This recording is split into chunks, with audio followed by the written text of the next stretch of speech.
1, 2, 3, swing it. Do you have an old sound tape or your favorite cassette tape that you want converted to CD or MP3 format? Do you need a demo CD, radio ad, a DJ or even a sound system for your wedding, birthday or special occasion?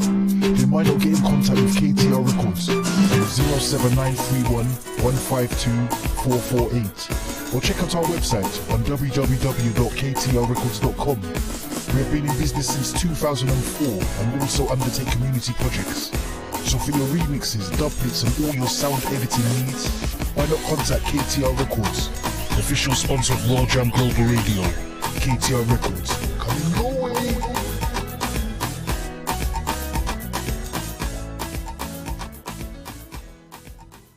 I was terrified about sharing the vulnerabilities of people with difficulties reading and spelling words.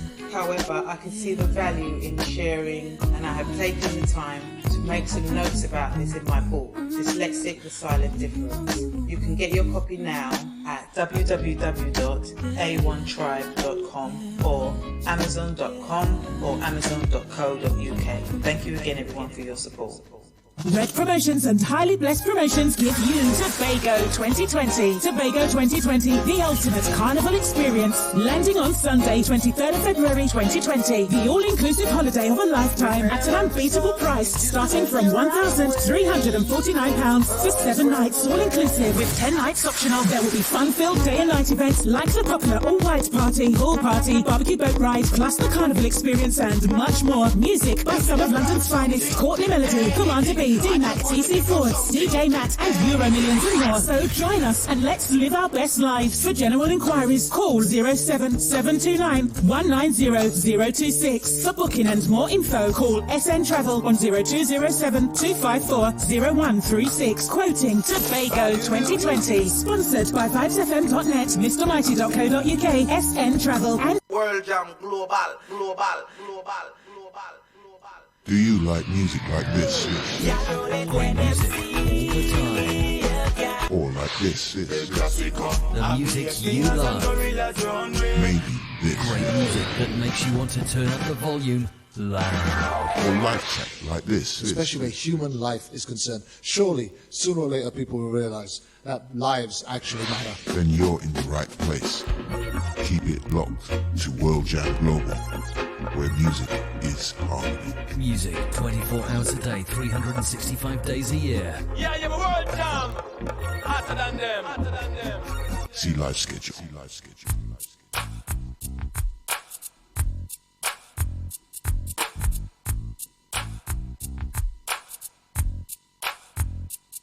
I already did my time. I paid for my crime.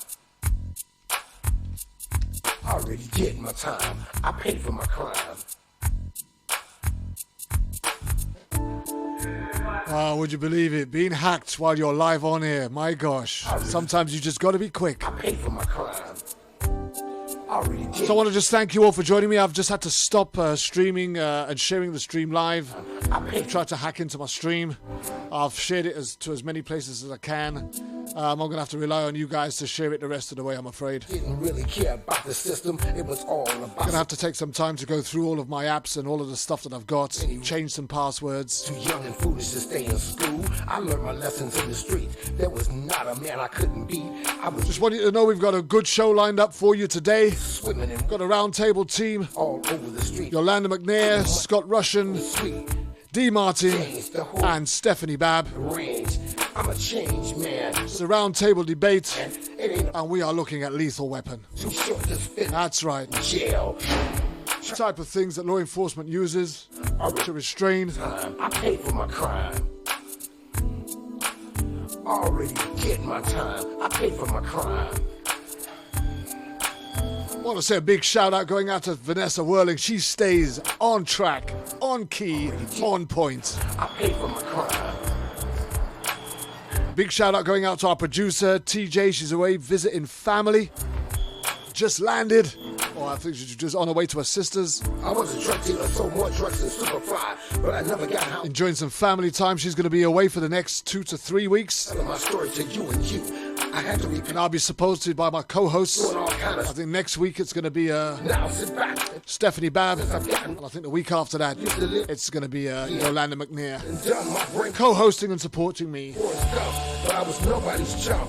Me and Billy the Kid had a lot in. But I'll tell you what a roller coaster ride we've had over the last 2 weeks. Let me tell you. You out like a real alligator. And as soon as we get the Roundtable team together and we start talking, you're going to kind of hear just what of a kind of rough time we've had in the last couple of. But we're not going to give up. We're in this fight to the very end, to the bitter end, to the victorious end. We will not stand down. Already did my time. I want to say a special thank you to the engineering team in the background supporting me also. Pay for my crime. Already did my time. Pay for my crime. Pay for my crime. Pay for my crime. Pay for my crime. Already did my time. I paid for my. You know, when you think that you've got all the protection that you need, which I do have a lot of protection, virus protection, all sorts of stuff on my phone, on my computers, and on my software, people will still find a way to break through if they really want to. This is my message to all of my friends in the pen. And they have, and unfortunately, on this occasion, they've been successful. Couldn't be. I was good with my hands and very quick on my feet. I was swimming in women. I had girls all but the street. I was getting we didn't give up. so sweet. And because we didn't give up, here we are. I'm a changed man. Don't need no gun. And even after we came back, they hacked me again, just as we were streaming live, just after the hour of 6 o'clock. And I've had to shut everything down. Reboot. I paid for my crime. Change passwords again. And come back again. So bear with us. Already did my time. You got to be doing something good for that many people to have an interest in you. That's what I'm saying. I paid for my crime. Already did my time. I paid for my crime.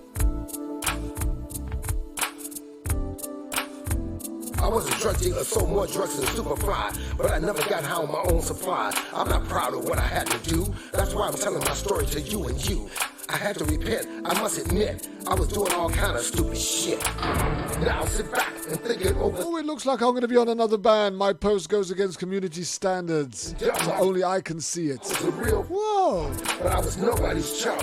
Me and Billy the Kid had a lot. Facebook is really working hard at trying to shut me down, believe me. Arnold Schwarzenegger, I'd shoot you up and spit you out like a real alligator, especially all you haters.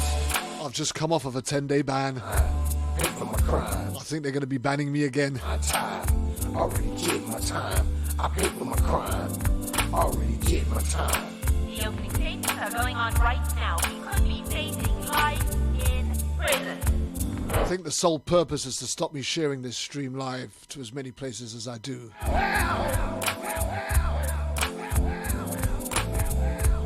Trying to cope with this living here.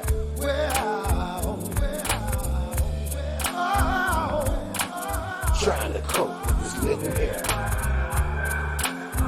Well, we're going to be bringing in the Roundtable team in very shortly. Trying to cope. And you can just come in with your questions and your options as per usual. Living hell. Already did my time. I paid for my crime. Our Father who art in heaven, hallowed be thy name. Thy kingdom come, thy will be done on earth as it is in heaven. Give us this day our daily bread. And forgive us our trespasses as we forgive those who trespass against us. And lead us not into temptation, but deliver us from evil. For thine is the kingdom, the power, the glory, forever and ever. Amen. Pay for my crime, pay for my crime, pay for my crime, pay for my crime. Standing by, everybody. Pay for my crime. All those drive-by killers, stop them. It ain't about nothing. He who was out sin, let him cast the first stone. I'm trying to get this felony off my back so I can get my life on track and have the right to vote and live like an ordinary citizen again. This is my message to all of my friends in the You guys want to... Guys, stand by for me. I'm about to bring you in live. 1 second. So again, ladies and gentlemen, I just want to thank you all of those across the globe who've stayed with us throughout this attempt to get this stream up and live. We're running very late, almost 40 minutes late, so it's going to be a very short show today, I'm afraid. But we do want to get the information out, so we're going to do it anyway. So I want to thank, first and foremost, my roundtable team of Scott Russian, Yolanda McNair, Patrick Lane, who's now joined us, Stephanie Babb, and hopefully Dee Martin when we eventually get her back on again. She seems to have gone AWOL. But we're looking at a roundtable debate. We're looking at Lethal Weapon. And a lot of this stemmed from when we had the show last week with Annalise Thomas. We had so much disruption, so much interruption, so much interference. We limped all the way to the end, and then found out that the show had crashed in several ways. My Skype crashed 4 times, and everybody else was being kicked out intermittently throughout the show, including Annalisa herself. But I just wanted to get from my roundtable team members' point of view, how did they feel? How did they witness? What was their observations from last week's show in particular? Let's start with you, Scott. I know you was in tune and listening. Yeah. I listened in, and I had a hard time following Annalisa's story.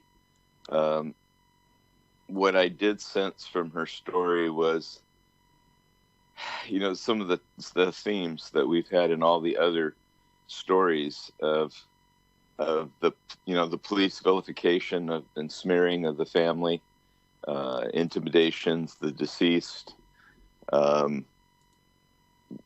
just the runaround, the obstacles that the family has to go through when the police are involved. It made me very frustrated to listen, not because of the cutting in and out, but her story.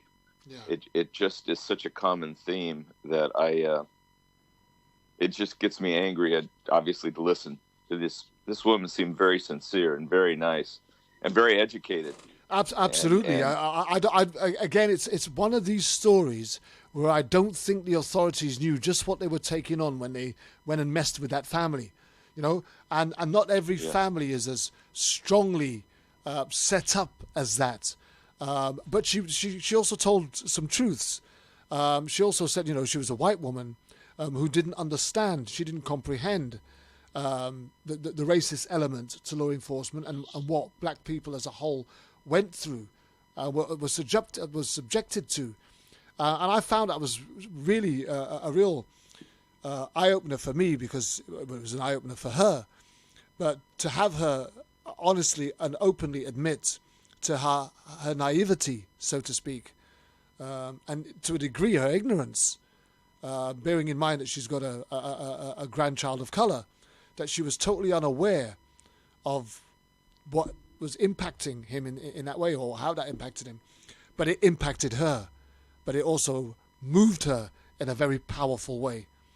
So there's a downside to that, but there's a very positive side to that, because it also gives credence to the arguments that you often hear us talking about here, about where people of colour are really struggling. And again, this is not just about people of colour, but we know that this is not a race issue, this is a law enforcement issue. But the bottom line is, we fully understand and accept that a person of colour is more likely to face negative and derogatory treatment from law enforcement officers than any other. That's a given. Having said that, you put all the poor people into that and everything else and all the other demographics, and it's just bad policing, full stop. So some real powerful stuff came out of that, but I was taken aback by the depth of interference on the show as a whole. The way it was being interrupted from this side of the pond to your side of the pond, the way people's Skypes were dropping out, cutting out. I've never seen anything like it as far as us transmitting or streaming a show live is concerned. So let's just, if we can, go to Patrick, because I know Patrick was on the other end of that as well. And I just wanted to know what your views were, Patrick, on last week's shenanigans, so to speak. Right.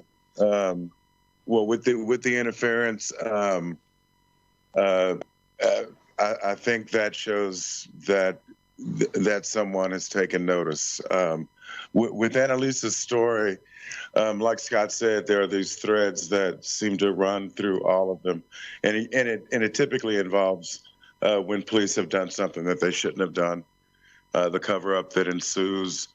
I was quite taken with Annalisa's resolve in bouncing back, because like most families I've been talking to or communicating with Dee this week, it really is peaks and valleys. You have some weeks that are better, some days that are better than others, and then some days that it's almost like the bottom has fallen out. But I absolutely applaud Annalisa's resolve and her forthrightness in coming forward and stating that there are just some things that she didn't realize before all of this happened. Yeah.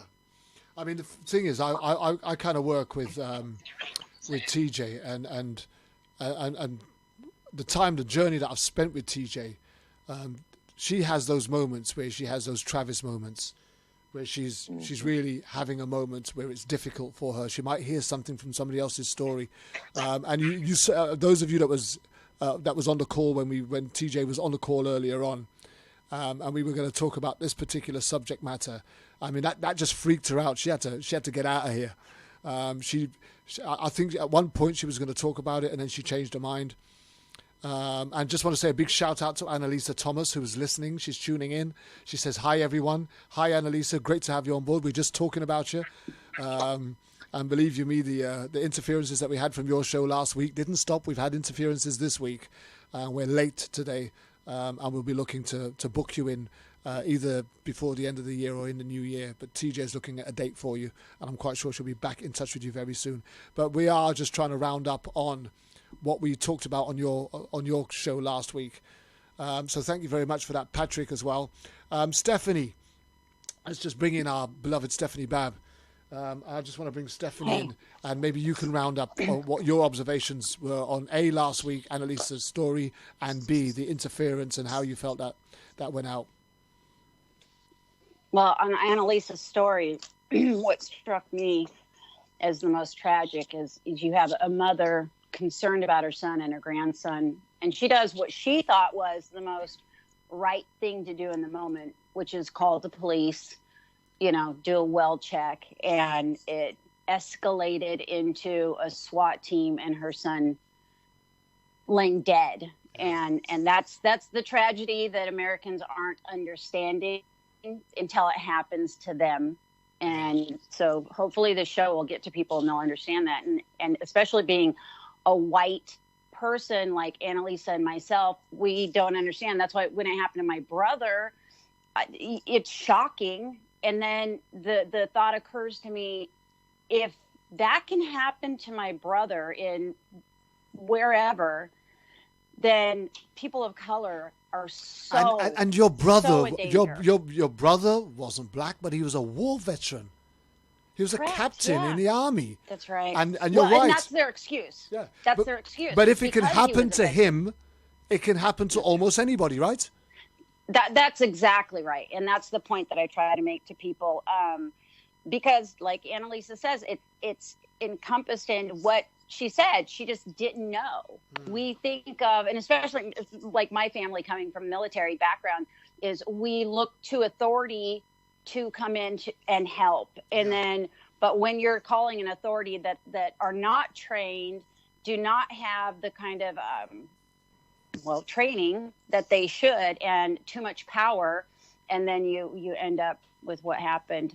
And as far as the interference with the show, that was disturbing. It's really disheartening to experience. At the same time, I know that there are some loyal people that are just sticking with us, and I appreciate and from all over the world, and knowing that we're going to keep trying and we're going to make it through one way or another, regardless of what Facebook or anybody else has to say about it.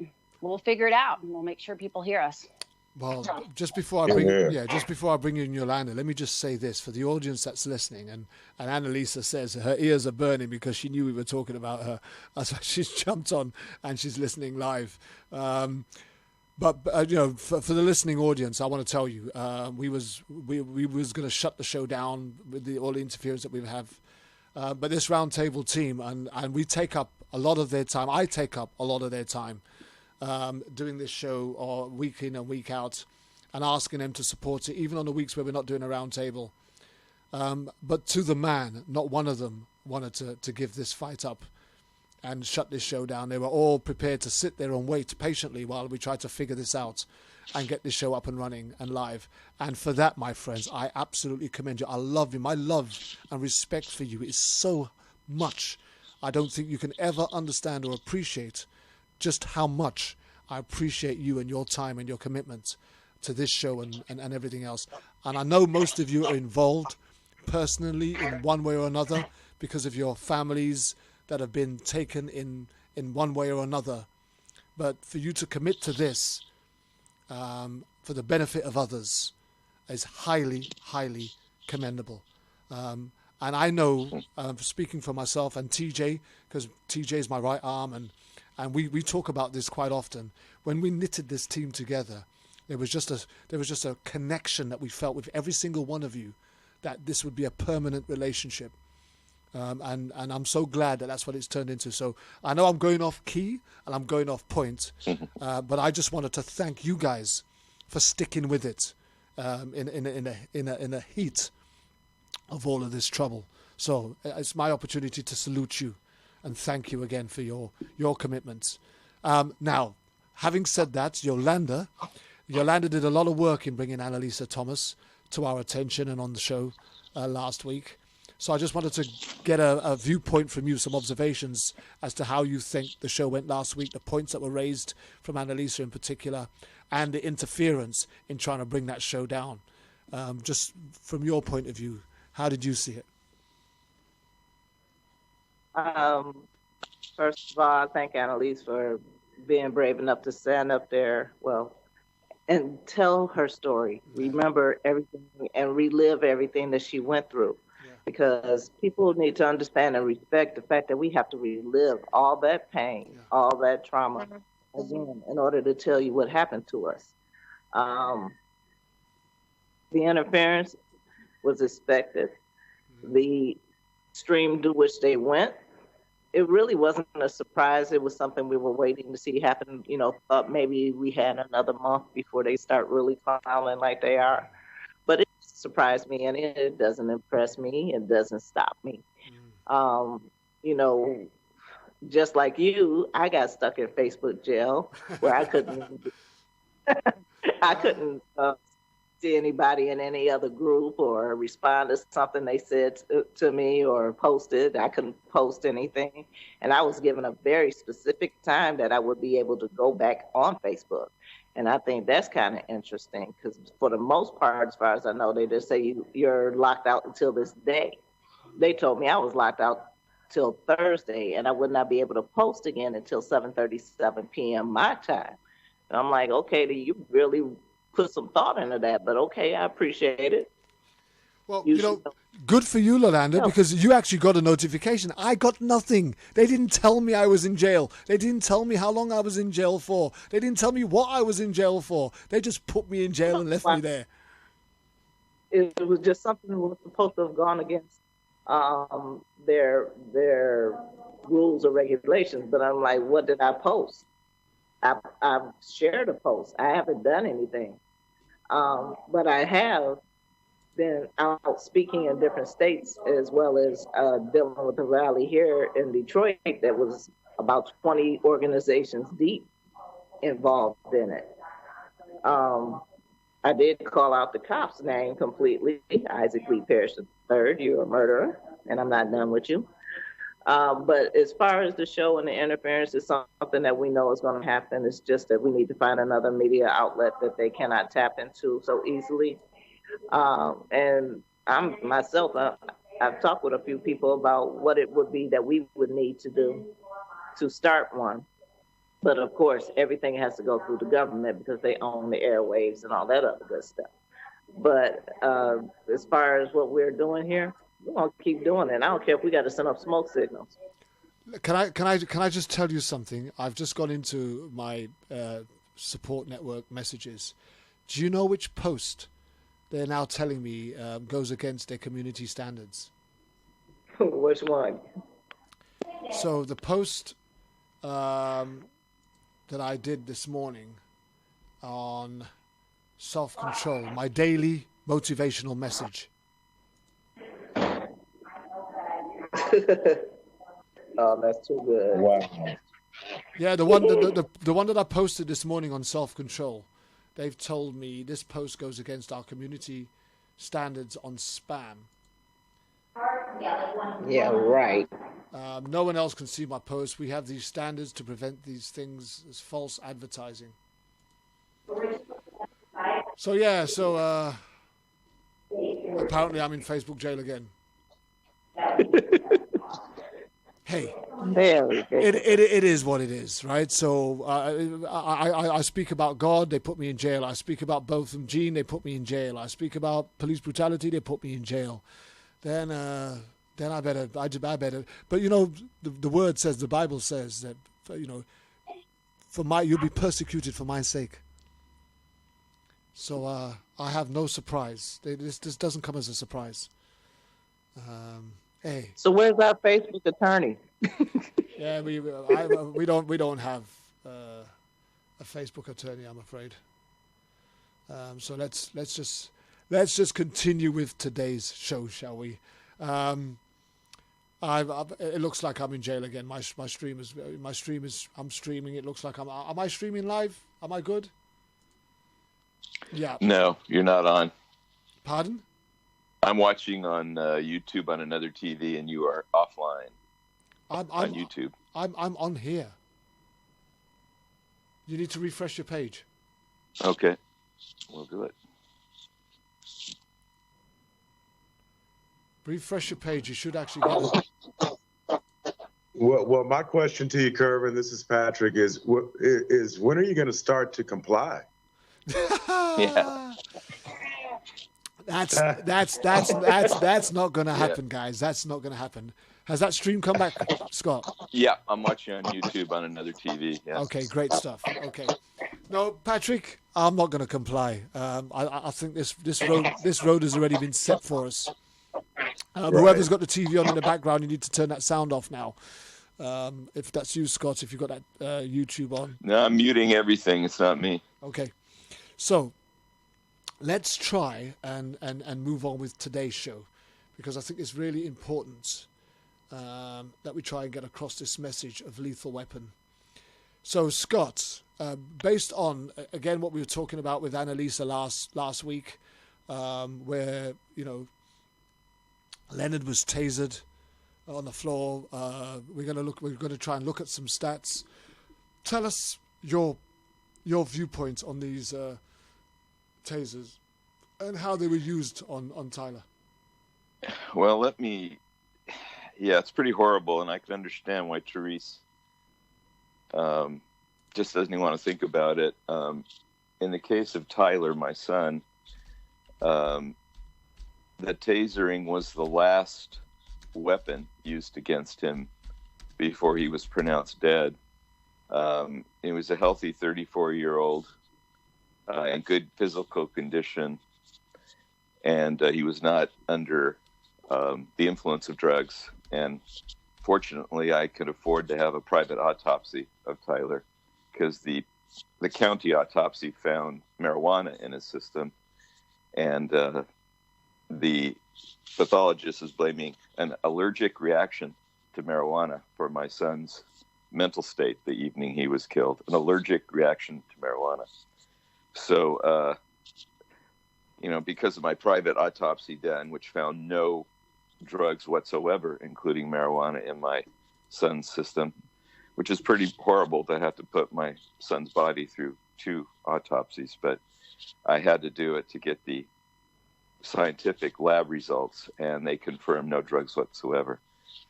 So that was one of the defenses of using the taser against my son, that he was still potentially dangerous, even though he was lying face down in his own blood.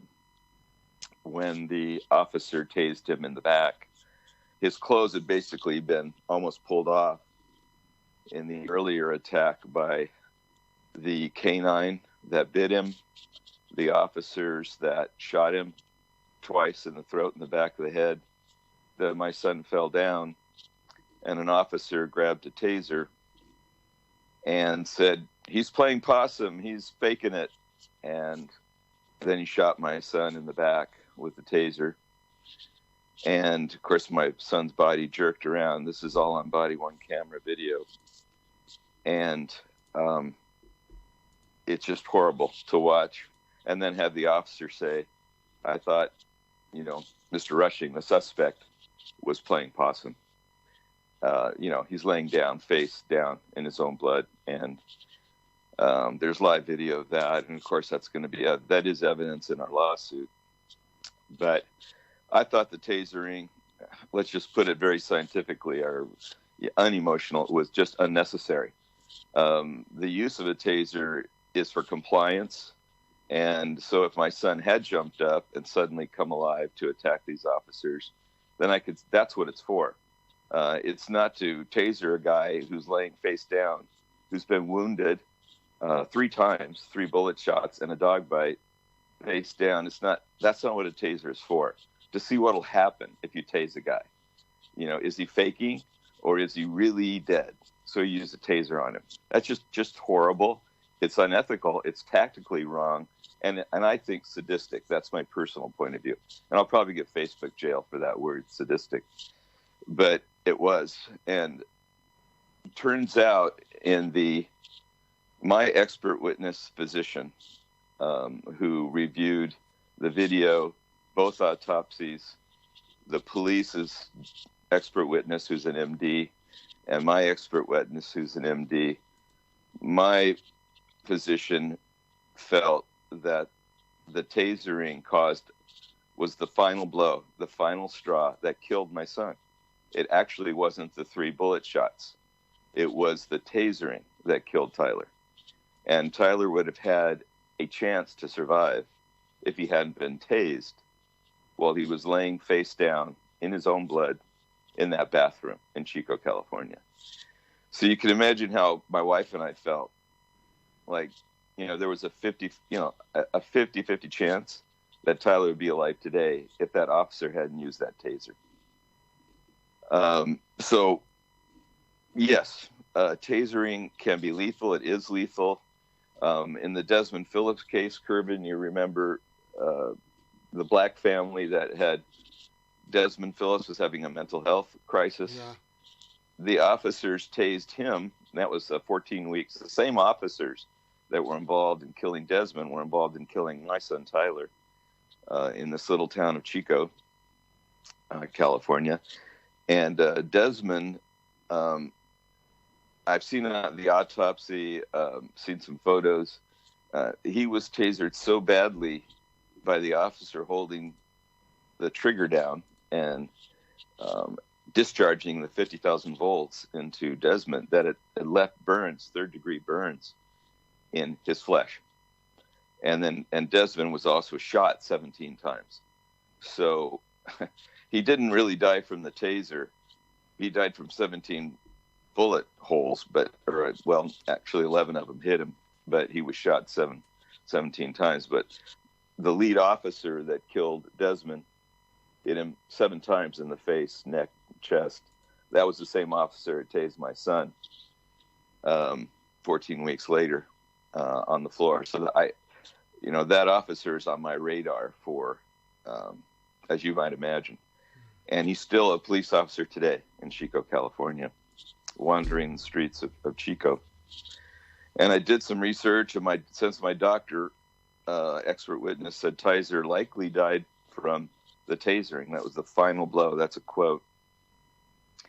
I did a little work online, and I checked that since the year 2000, there's an article, Reuters, a writer named Peter Eisler had written some basic information. There's very scant records across the country, as you can imagine, getting autopsies. Are you talking about that article from February the 4th?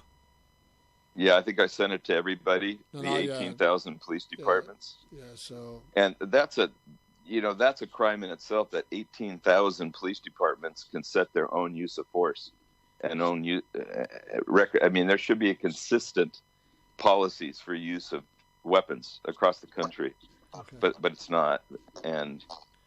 But anyway, of the 1,000 or so incidents that since 2000 that involved tasers, they indicated that 1,000 people have been killed due to the tasering.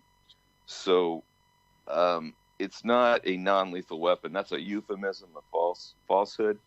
And as I was saying earlier, I mean, it's easy for the police to say the taser did not kill the suspect, like in Tyler's case or Desmond's case, because he'd been shot. Both boys had been shot. They say it was the bullets. It wasn't the taser. But when I have an MD tell me the taser was the final blow, then clearly it's just another indication that the tasers are not non-lethal, and they should not be called non-lethal. And then when you have a sadistic cop, that's, again, my opinion, I believe he's sadistic, who just wants to use a taser on somebody just to see what'll happen. It's sickening. It's just vile. It's shocking. It's sickening. But it happened in my case. Well, here's the thing. Before we move on, there's a couple of things that I want to look at. There's an article that I'm reading from earlier this year by a guy called Curtis Gilbert, right? Curtis Gilbert, Angelo Caputo, and Jeff Hing. And it's under the headline, "When Tasers Fail." Tasers are less reliable than their maker has claimed. The results can be deadly. Tasers have become an essential tool for police, but how effective are they? An APM reports investigation finds that officers in some big cities rated tasers as unreliable up to 40% of the time. And in 3 large departments, newer models were less effective than older ones. And in 258 cases over 3 years, a taser failed to subdue someone who was then shot and killed by police. And they headline a particular case in particular, a guy by the name of Phil Grennan, a 76-year-old man. And it says here, Phil Grennan is exactly the kind of person the taser was designed to save. At 76, he'd long struggled with mental illness, and his condition had recently deteriorated. One day, he'd started shouting threats to his neighbours through the walls of his Burlington, Vermont apartment, and they called the police. Grennan had no history of violence. He was a devoted father and grandfather, but he'd lately been having paranoid delusions. So when 2 patrol officers showed up at his door early on the evening of March the 21st, and this went back to 2016, Grennan confronted them with a knife in each hand. The taser was created for precisely this scenario when police need to protect themselves but don't need lethal force. The taser employs electricity to lock up to... I'm just going through this. The weapons are produced. I just want to go through that. But a year-long investigation. HM. So he doesn't actually say what actually happened to this guy at the end. I'm assuming that this didn't go well. But I'm trying to look at this article, and it's not giving me the end scenario. It continues to put down that knife. If we came to the door, put down... Oh, here we are. Then if I spoke to him, he said, I'm a psychiatrist. You just did stupid. He'd thought about law. It doesn't actually... I'm going into this, and I'm really trying to find what was the outcome for this man. But I could imagine that it didn't end well. But in that... Peter Eisler, Tim Reed and Grant Smith story. They talk about Warren Regardo died after 2 taser shocks by police intervening in a family altercation. Ramsey Said died after a taser shock by police during a dispute between Saad and his mother. And Chinadu Okobi died after police used a taser to subdue him in a confrontation they blamed on his refusal to stop walking in traffic. And all of these 3 men were killed in the same state, I believe. And for me, I'm kind of hearing what you're saying, Scott, because when you see some of the... And there's been several videos of video footages that have been posted on YouTube, Facebook, and various places where you've seen where the taser is being used. And you've got this taser attached to someone's body while they're squirming all over the floor. And my impression is that the officers are in a very sadistic state of mind as they watch this person squirming under their potential power. Now, I don't know what your response is to that, but let me just bring in Patrick very quickly. Just wanted to find out if Patrick was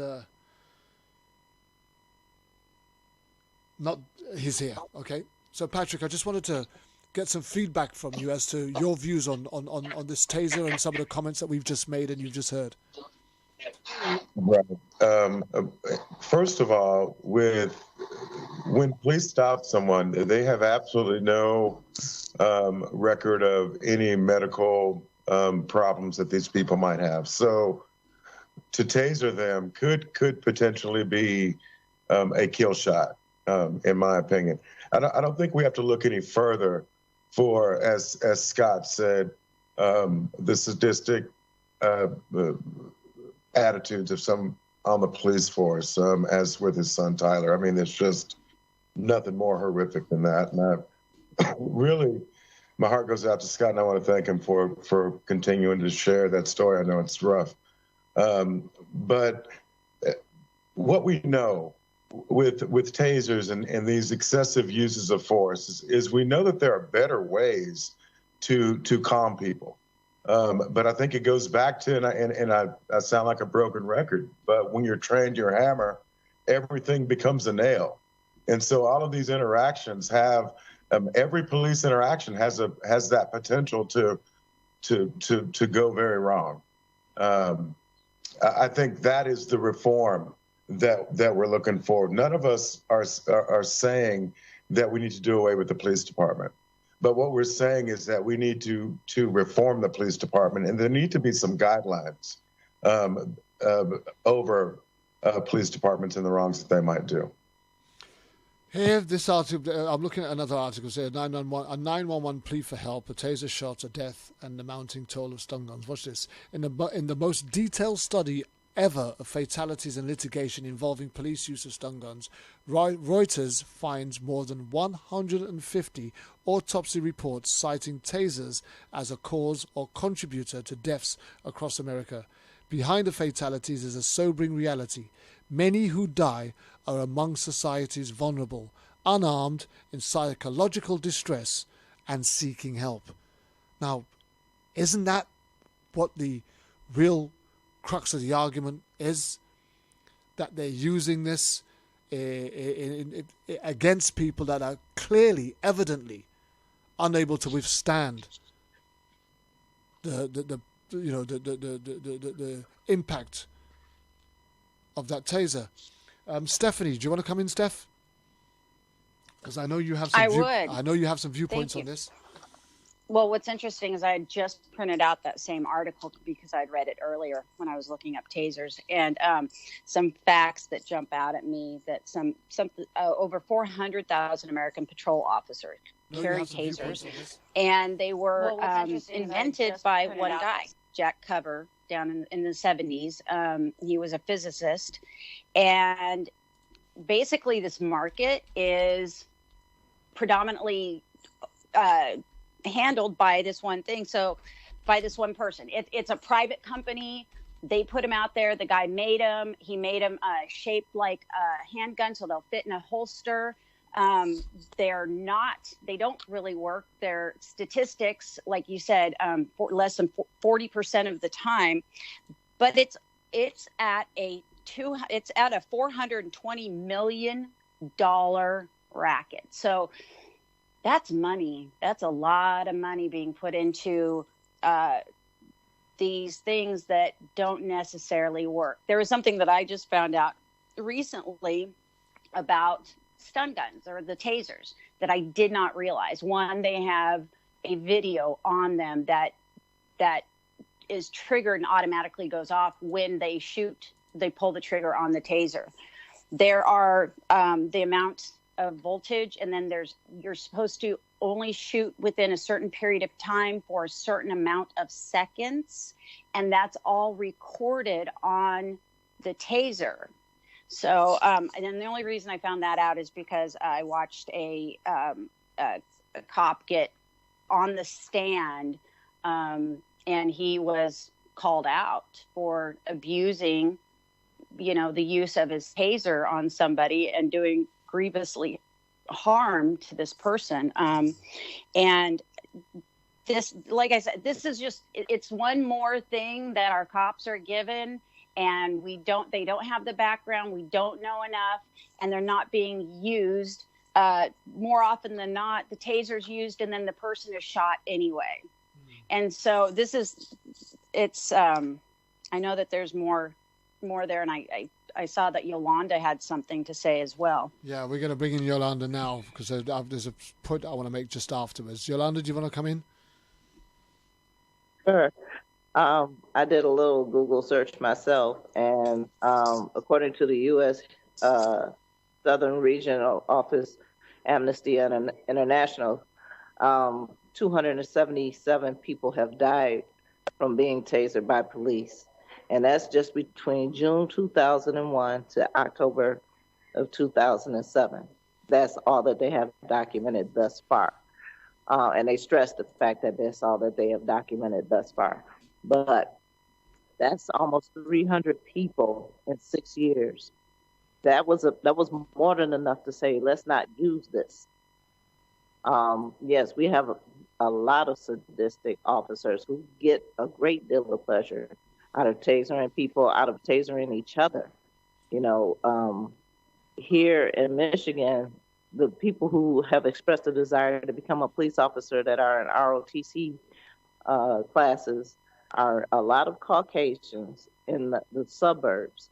They pepper spray them and they taser them as teenagers that the parents have to sign off on because they want to know what it's like and want them to have the experience of what it is that the person that they may use it on will go through. But bear in mind, they're only pepper sprayed once. They're only tasered once. Not multiple times like they tend to do when they are in the process of being extremely aggressive with someone who 99% of the time is already handcuffed. You know, one of the things that concerns me is that someone did the research, someone did the proposal, and it was an agreed action to introduce those tasers. And once they introduced those tasers, somebody felt no matter what the cost or the fallout was, somehow we have to go with this thing. And what I don't get is, if you was using something in this world that was causing more harm than good, wouldn't it just be common sense to stop doing it? Or am I just being foolish? It's a question that I'm going to ask you all, and I'll start with you, Scott. No, you're not being foolish, but to show you the hypocrisy of the law enforcement world. And if you read through some of these articles, which we've all done, and there's a bunch of articles about the danger of tasers to officers as well as civilians at risk, like mentally health, people had heart problems, whatever. The officers, of course, they use the excuse, Kervin, of, well, we had no idea that that person was on drugs, or that person had a bad heart, or that person was, could have had a stroke. We just, they were violent, and we used a non-lethal taser because we did not want to hurt them. We had their best interest in mind when we used a non-lethal weapon. It's like they're trying to convince us that they're doing us a favor, that they didn't use a gun, they used a taser against our loved one. And because they died was just accidental, because they tried to save our loved one because they did not want to shoot them. So you should be thankful to us. Very thankful. But here's the thing. So Yolanda's come out with an article which states that there's 270 deaths. I found an article where there is 1,005 deaths in the US based on taser usage. 1,005. That's too many. Way too many to be able to say that somebody can confirm that this is a safe method in restraining individuals. If you've had 1,000 deaths, I mean, one death is too many, but over 1,000 deaths by using something that's meant to restrain and not harm tells me it's failing miserably. Miserably. Just want to bring Stephanie back in on her comments. Hey, so the one thing that I want to touch base on is, first thing that happened when my brother was shot is, why didn't they use less lethal weapon? They were close to him, they were within proximity, and they ended up shooting him within a 45-minute period of time. And there were so many alternatives. What I come back to is that we're lacking in training. We're lacking in negotiation skills. They're not being taught to de-escalate the situation. De-escalation. They're not being taught that. This is more, and I feel like this is trending even more today than it was a year ago or even 5 years ago when my brother was shot.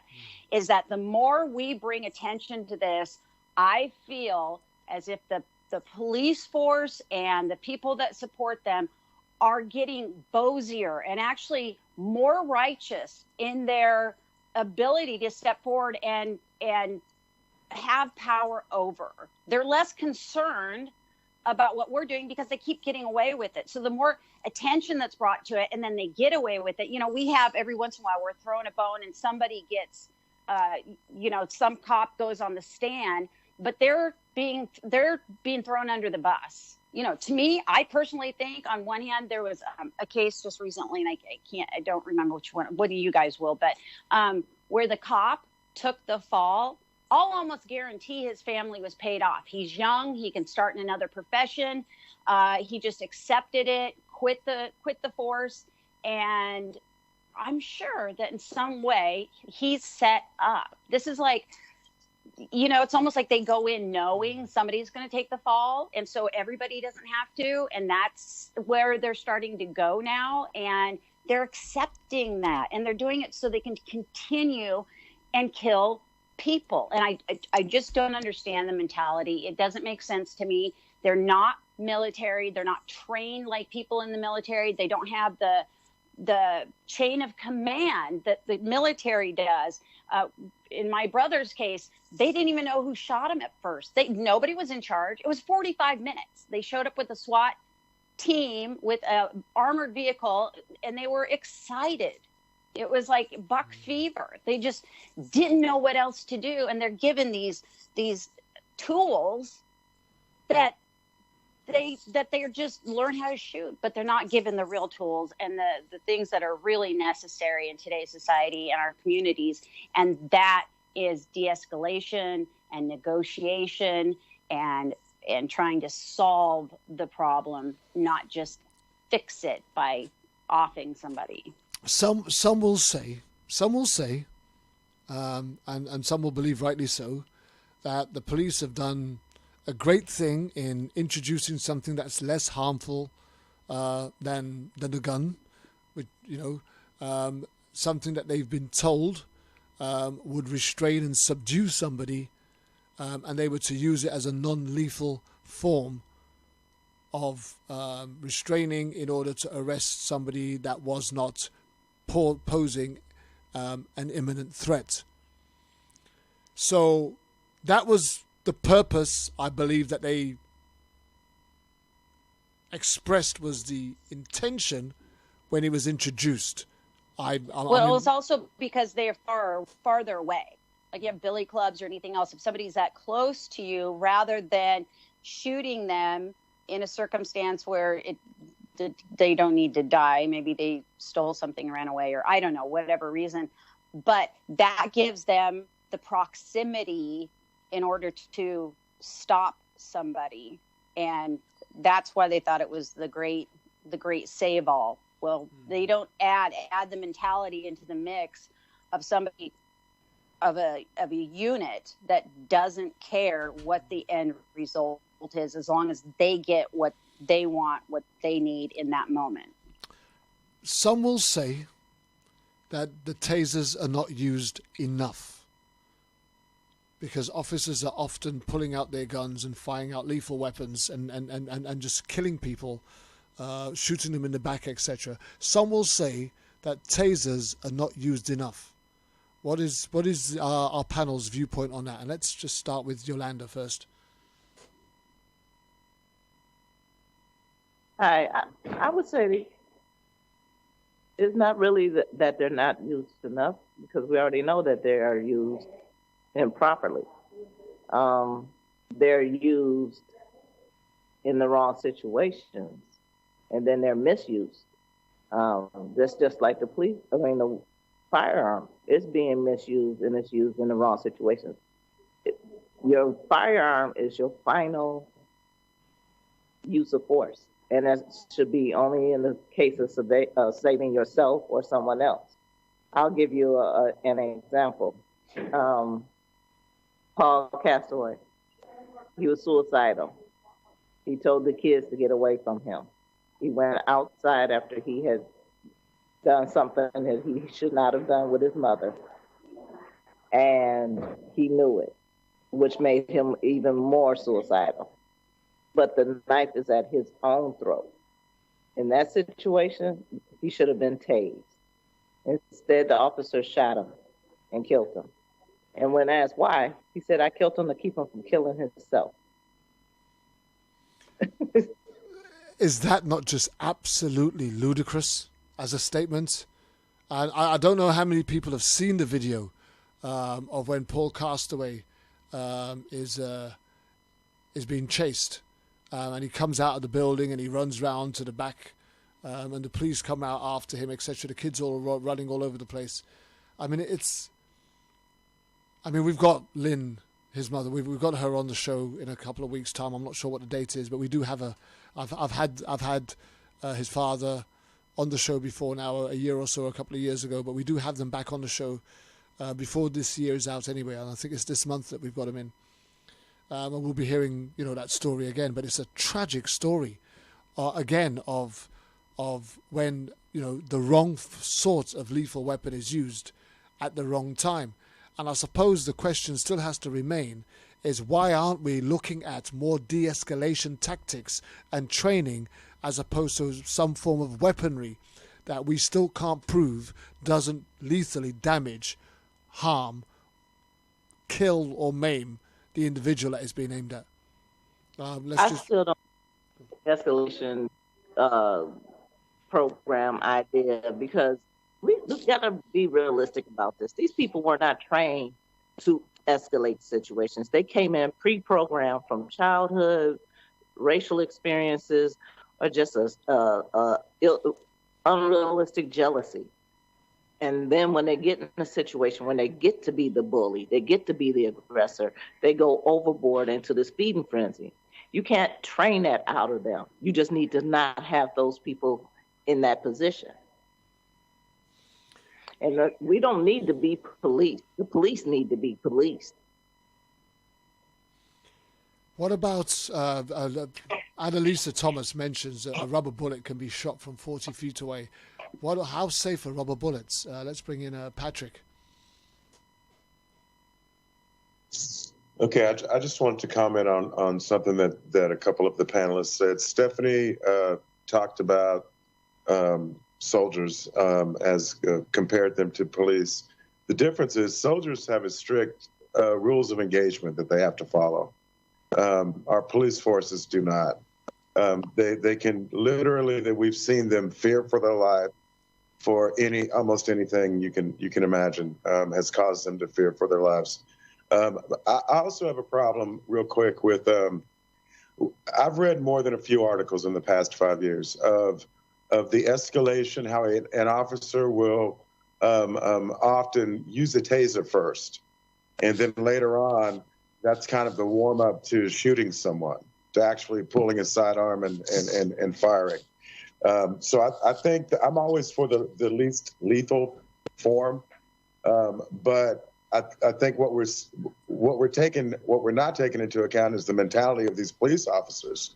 And I hate to keep harping on it, but our police departments nationwide have become, as far as I can see, with the things that we see them doing, have become a breeding ground for sociopaths.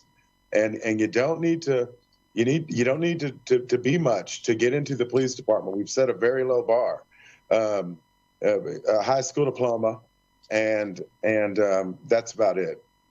We have ways, like Yolanda mentioned. There are psychological evaluations that can be done to weed these people out. But I've talked to more than a few police officers who said on the psychological evaluations, this is where we're getting into the training part of it.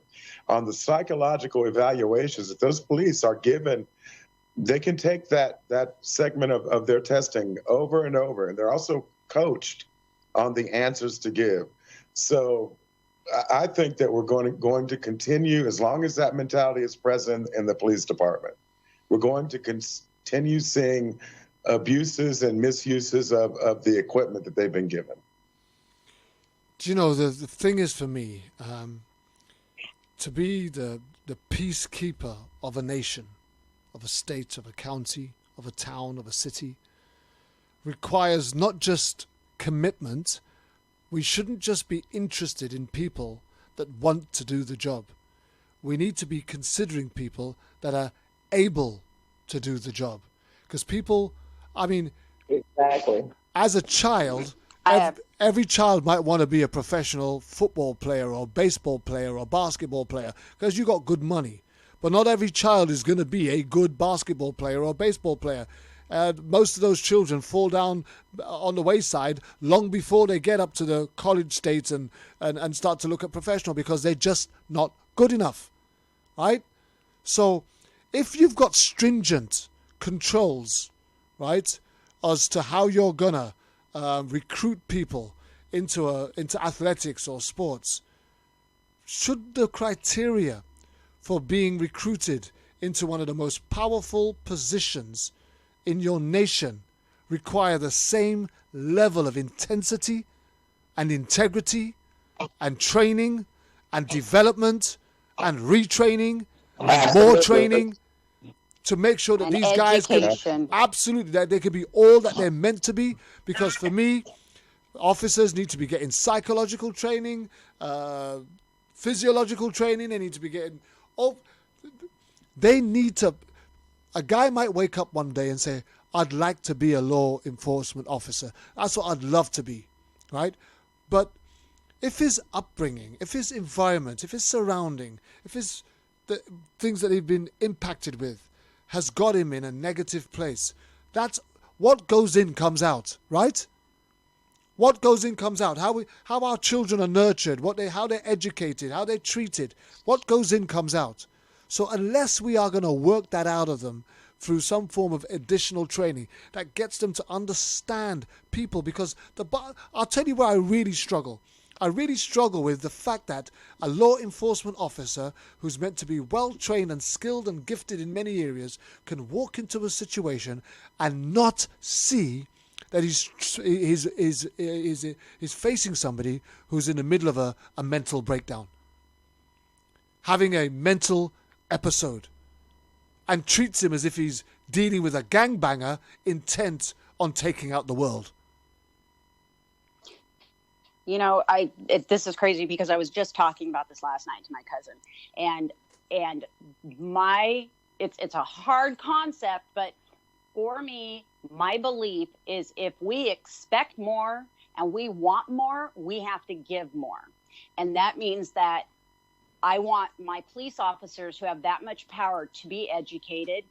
I want them to get paid more for that education because their job carries such a responsibility. I think we need a higher caliber of integrity to follow these people if they're going to uphold our laws for the community. The bottom line is the recruitment process needs to be stricter, and the training process needs to be more specific. If for me to be a support worker working with vulnerable people, I've got to go through certain qualifications and degrees. I have those degrees. I'm an MVQ level 3 on health and social care, and all of the modules that I've had to go through in order for me to qualify include understanding mental health, substance misuse. So there's a whole criteria of modules that I've got to go through, that I've got to evidence that I've got an understanding of. And that's just for me to go and sit down in an office, right, and do case notes and support people who are homeless, who are drug addicts or alcoholics, and are going to try and move on with their lives. So how much more training should someone have when they actually have the power to end your life? Now, we're not talking about somebody that just has the power to arrest, because they don't just have the power to arrest and detain. They have the opportunity and the authority to end your life. How much more? What we heard Kervin on this show about from Jerry Summers and some others about the lack of training, and I believe, if I'm not mistaken, someone can correct me, but they received 6 hours of mental health crisis training.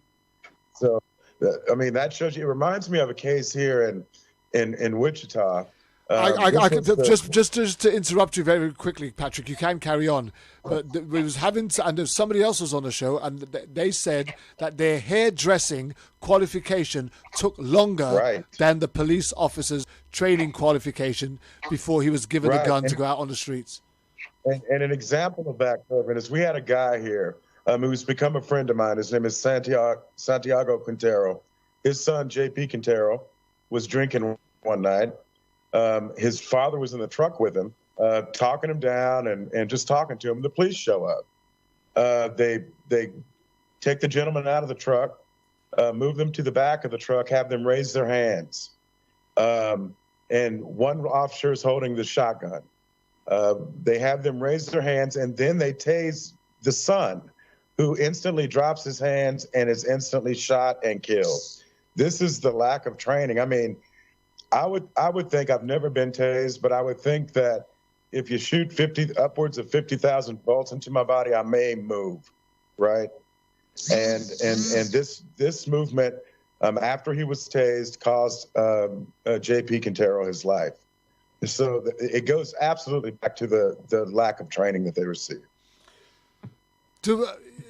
I really wish, it's going to be a while before we get Jerry back, but if Jerry was here, he'd open this up a bit more for us, because I just want to know how long, what does somebody have to do from the recruitment stage to the training stage? Because I get it. Okay, so here's the thing. Whatever, California, Florida, whatever it is, they decide that they're going to go on a recruitment drive because they're low on officers, right? So they put out the adverts, right? They set up the recruitment package, right? And they put it out there, and they get X amount of people respond, and they all turn up to this training day recruitment, whatever it is that they do, right? And so they get, 100, 200 people who apply, fill in the forms, etc. What I'd really, for the recruitment process, I'd like to know what do they have to present with for them to pass the recruitment stage. That's even, I'm talking before the training stage, because I would imagine once they've passed the recruitment stage, the training is inevitable, right? They're going to go and do that. There's no bridge between the recruitment and the training. Once they're recruited, they're forwarded on to the training. So for me, I'd like to understand what that recruitment process was, what that recruitment criteria was, what bars the people have to hit, right? What? Most is that you graduated high school and that you're physically sound. You don't have to be fit. You just have to be physically sound. So to me, the bar has been set too low from the get-go. Exactly. Also, what can disqualify you is if, and this is a court-recorded case, what can disqualify you from being a police officer is if you are deemed too smart, too intelligent. Now, that sounds fantastic, but that is a real case that was adjudicated before a judge, and the judge sided with the police department and said that they do this type of testing. If you're too smart, apparently, that may disqualify you from being a police officer. Too smart. Annalisa Thomas says police departments don't want to invest in further training because they feel it is too expensive and there needs to be better vetting of police officers, mental health before and absolutely and while they are cops. One of the officers stood over my son's body and proclaimed he was doing dynamite while paramedics fought to save him, and later he said that he thought they deserved messages because they work so hard. He remains on the SWAT team. They only get 8 hours of mental health training. And I think it's Stephanie that Yolanda that points out that it's Yolanda and Stephanie that points out that it's 1 year to get your license to be a hairdresser and cut hair. It's 120 hours training for cops. I can add to that. An even more frightening statistic is armed private security guards. Yeah. Who get guns after 8 hours, and they have to shoot 2 bullets and hit a paper target. And then they're armed in California and allowed to go out and use the guns, as a guard did on my son, a 23-year-old. So that's an even more frightening issue. But I want to add one story to the group that you might, since we're talking about the mental state of the attraction of being a police officer. When I was 23 years old, I was offered by a judge that I knew to go into the sheriff's department. He wanted to mentor me and go. I was 23 and I was just getting out of college. And a friend of mine also, he wanted to recruit. We were both in college together to become sheriffs. And I never was too interested in being a police officer. It didn't particularly appeal to me, but my friend was really excited about it. And he went to work for the sheriff's department. And he said the number one reason, Kervin, he went to the sheriff's department is because chicks really like girls, really like the badge, the uniform, and they see the baton as a phallic symbol.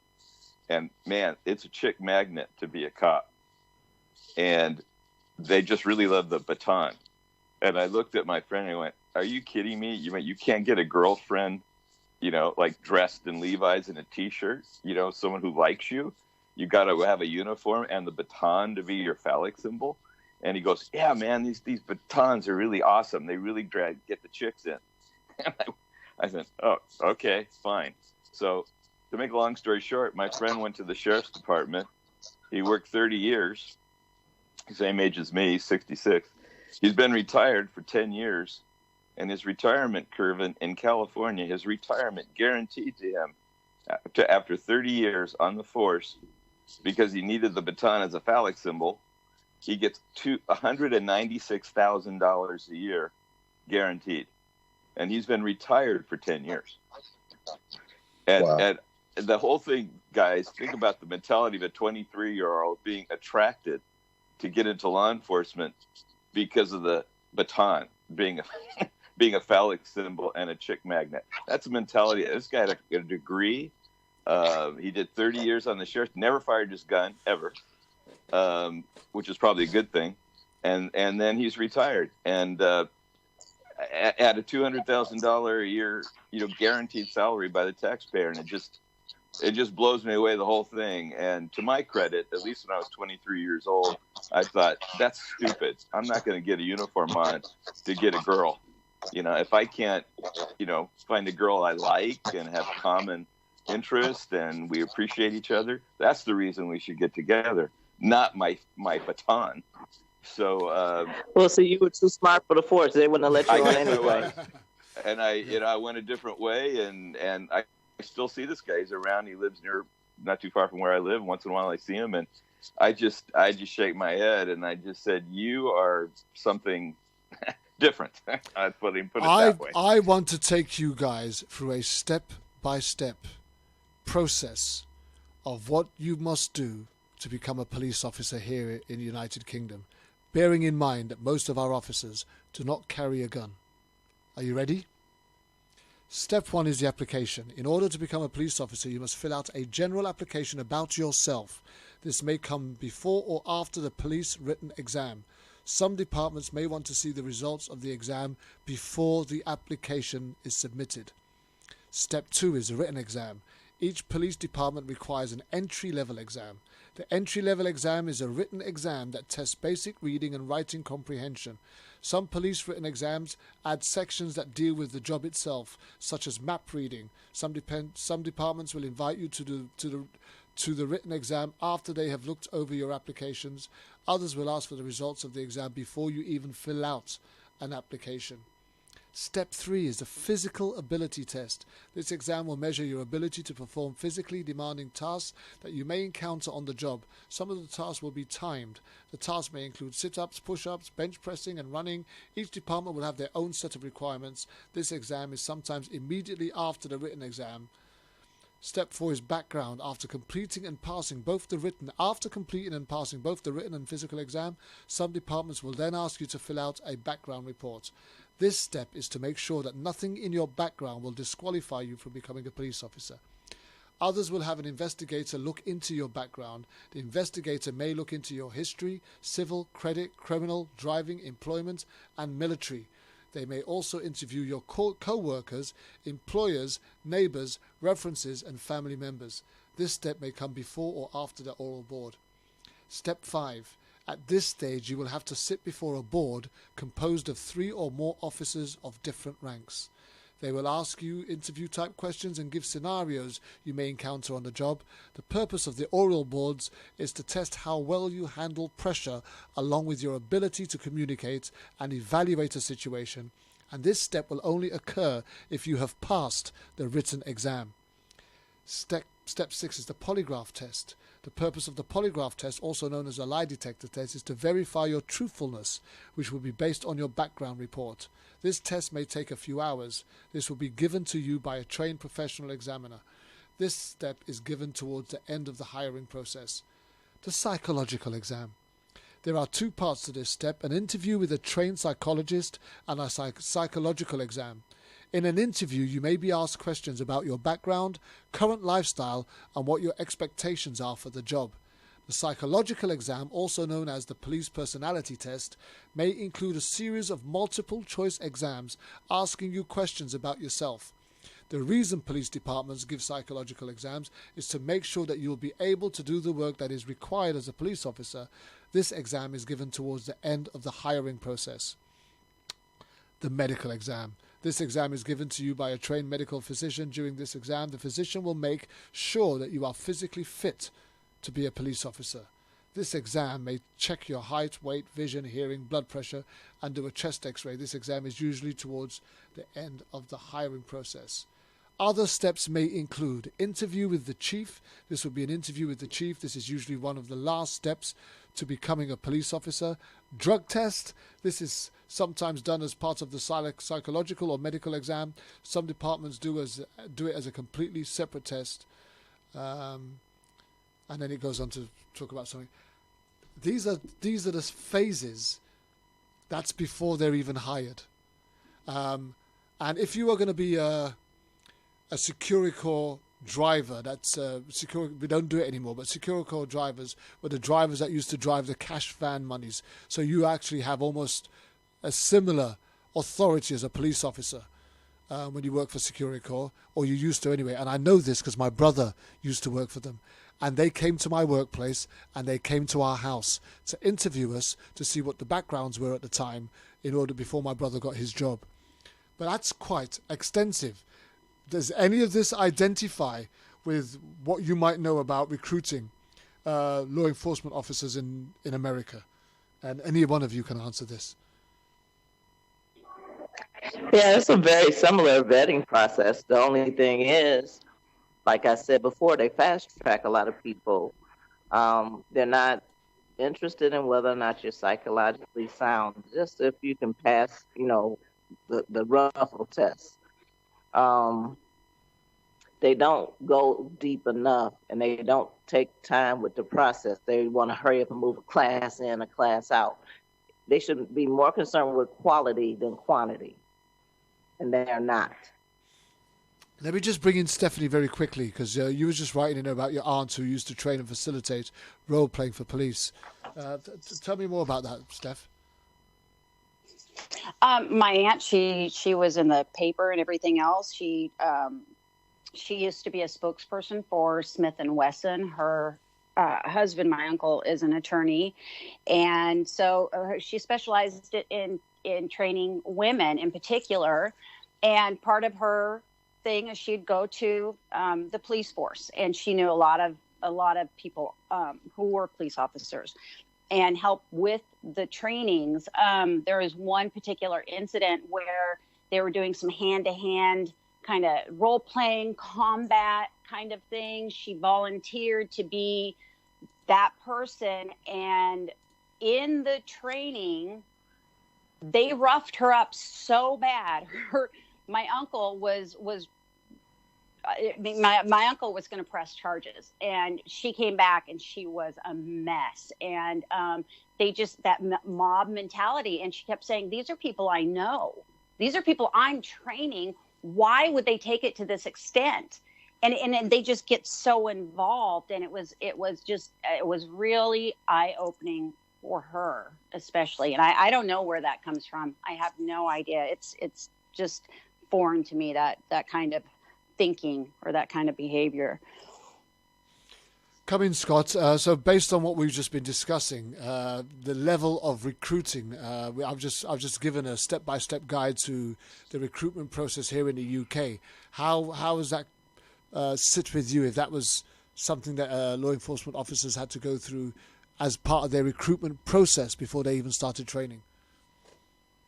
Yeah, let me answer it this way, because it is topical and it's current. Just so you guys know that, I'm suing the Chico Police Department, the Butte County Sheriff's Department, and the guard company that were involved in killing Tyler. And during all this last 2 years, I've listened now to 7 depositions of people involved in law enforcement. And I have a private investigator who's a retired sheriff, and I have a friend of mine who's a retired LAPD officer. So I have a number of mentors that are kind of coaching me as a parent on how to, let's say, try to get some justice for Tyler through this injustice system.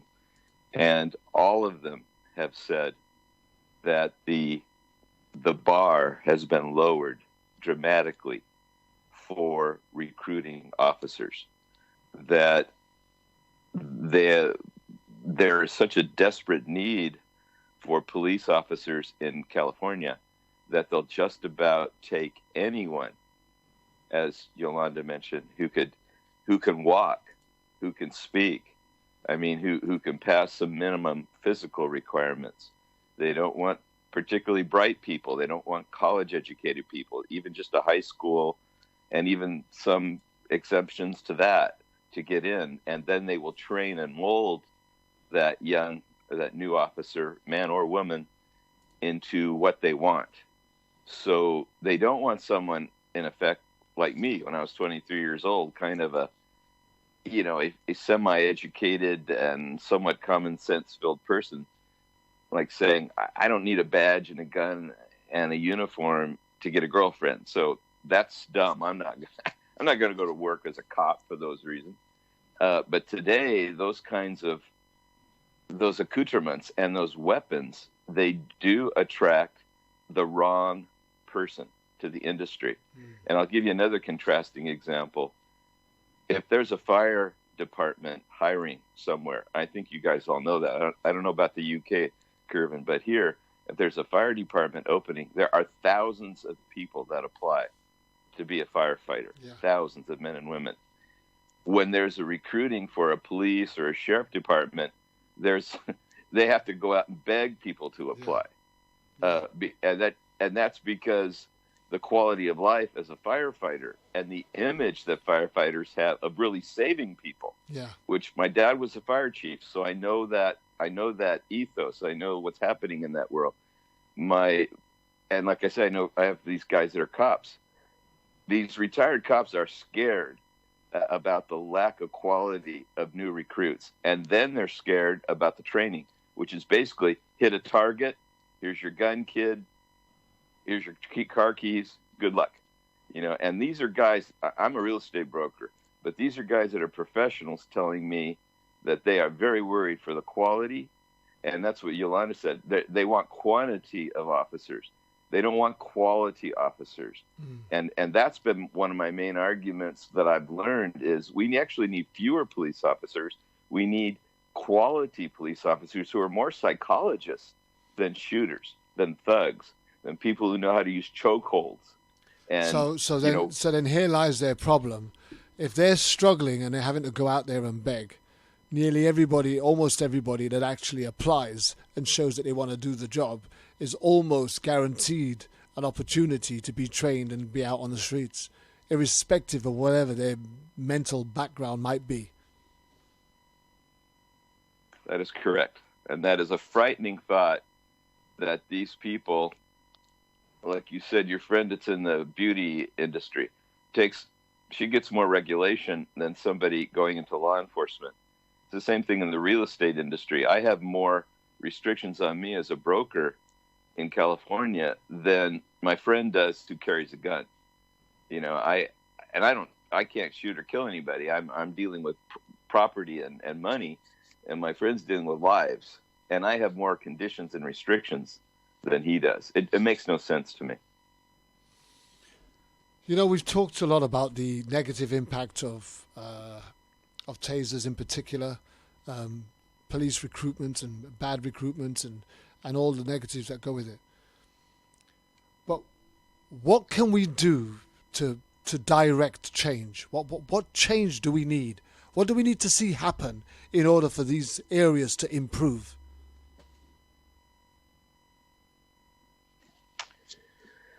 I just think we've got to keep pressure on politicians. There's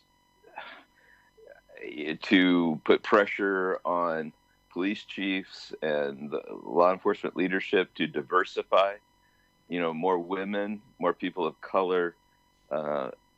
Change the training to psychology rather than weaponry. My answer is pressure, public pressure upon politicians and law enforcement. That's why this show is important, because hopefully it'll strike a nerve with someone somewhere, and we'll get this ball rolling of beginning to change the culture to communication instead of violence. And I think that's got to come from politicians to elected or even appointed, and through public pressure. Thank you very much. We've only got about 5 minutes left, so I'm not sure if we're going to get time to come back to you again, Scott. We're just going to go round the roundtable team. Patrick, your summary on what you think we need to be doing going forward to improve the state of law enforcement and the lesser use of lethal weapons.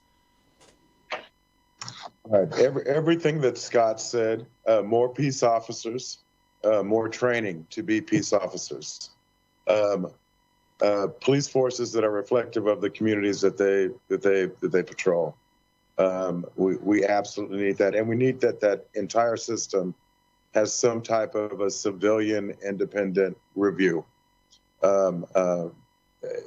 With those things, and as Scott said, we just have to keep prying the people's eyes open, because what the challenge is to show many people that this is not a us or them problem. This is all of us, right? Tyler got the same treatment that Taylor got. I mean, so we all are going to get this treatment from a police force that is so trained and with the caliber of officers that we have on the force. Absolutely. Thank you very much, Patrick. Yolanda, what do you think we need to do to improve the recruitment of law enforcement officers and reduce deaths on the streets with less lethal weapons? We need all those old, long-toothed bad cops that are in positions of hiring. That will do it. Hallelujah. Amen. Okay. Stephanie, finally you. What do we need to do to improve the recruitment process and reduce the death count with lethal weapons? Well, I think we need to continue to educate the masses like we're doing now. The more that people understand and know what training they lack, we're going to push for more. And that's the psychology behind it, the de-escalation, negotiation. Those are the keys right there. We need to expect more and do more to expect it. Guys, thank you very much. We've come to the end of another show. Once again, I want to apologize for the late start, the interruptions and the interferences.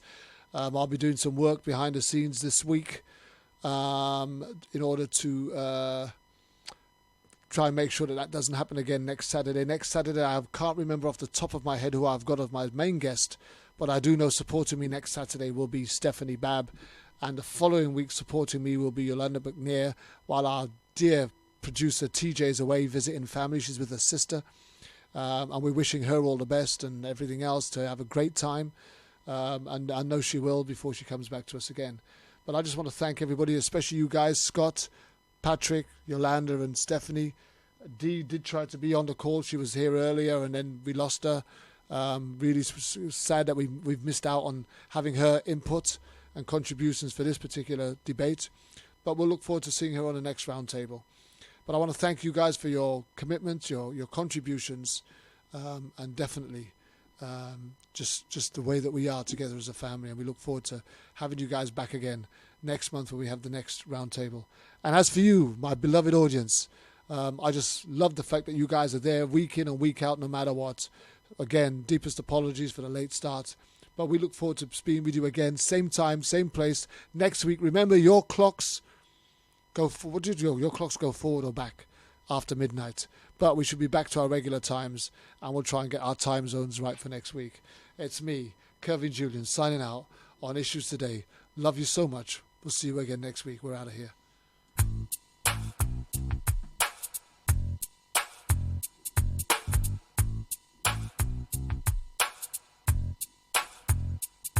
Already.